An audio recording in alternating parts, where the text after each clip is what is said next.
जय श्री कृष्ण दोस्तों। पहले अध्याय के 10 श्लोकों को पढ़ने के बाद हम ये कह सकते हैं कि अर्जुन कौरव सेना को देखकर किसी के पास ना जाकर हाथ में धनुष उठाते हैं, पर दुर्योधन पांडव सेना को देखकर द्रोणाचार्य के पास जाता है और उनसे पांडवों की व्यूह रचना युक्त सेना को देखने के लिए ठाता है। इससे सिद्ध होता है कि दुर्योधन के हृदय में भय बैठा हुआ है। भीतर में भय होने पर वह चालाकी से द्रोणाचार्य को प्रसन्न करना चाहता है, उनको पांडवों के विरुद्ध उकसाना चाहता है। कारण कि दुर्योधन के हृदय में अधर्म है, अन्याय है, पाप है। अन्यायी पापी व्यक्ति कभी निर्भय और सुख शांति से नहीं रह सकता, यह नियम है। परंतु अर्जुन के भीतर में धर्म है, न्याय है। इसलिए अर्जुन के भीतर अपना स्वार्थ सिद्ध करने के लिए चालाकी नहीं है, भय नहीं है, किंतु उत्साह है और वीरता है। तभी तो वीरता में आकर सेना निरीक्षण करने के लिए भगवान को आज्ञा देते हैं कि हे भगवान, दोनों सेनाओं के मध्य में रथ को खड़ा कर दीजिए।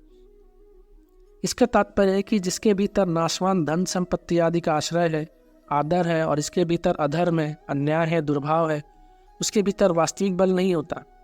वह भीतर से खोखला होता है और वह कभी निर्भय नहीं होता। परंतु जिसके भीतर अपने धर्म का पालन है और भगवान का आश्रय है, वह कभी भयभीत नहीं होता। उसका बल सच्चा होता है, वह सदा निश्चिंत और निर्भय रहता है। अतः अपने कल्याण चाहने वाले साधकों को अधर्म, अन्याय आदि का सर्वथा त्याग करके और एकमात्र भगवान का आश्रय लेकर भगवत कृतार्थ अपने धर्म का अनुष्ठान करना चाहिए।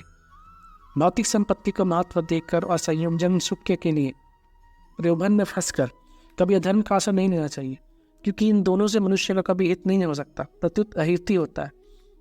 अर्जुन ने अस्त्र शस्त्रों से सुसज्जित नारायणी सेना को छोड़कर निशस्त्र भगवान श्री कृष्ण को स्वीकार किया था, और दुर्योधन ने भगवान को छोड़कर उनके नारायणी सेना को स्वीकार किया था। तात्पर्य है कि अर्जुन की दृष्टि भगवान पर थी और दुर्योधन की दृष्टि वैभव पर थी। जिसकी दृष्टि भगवान पर होती है उसका हृदय बलवान होता है, ये कि भगवान का बल सच्चा है।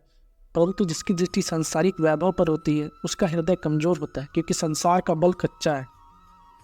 जय श्री कृष्ण दोस्तों।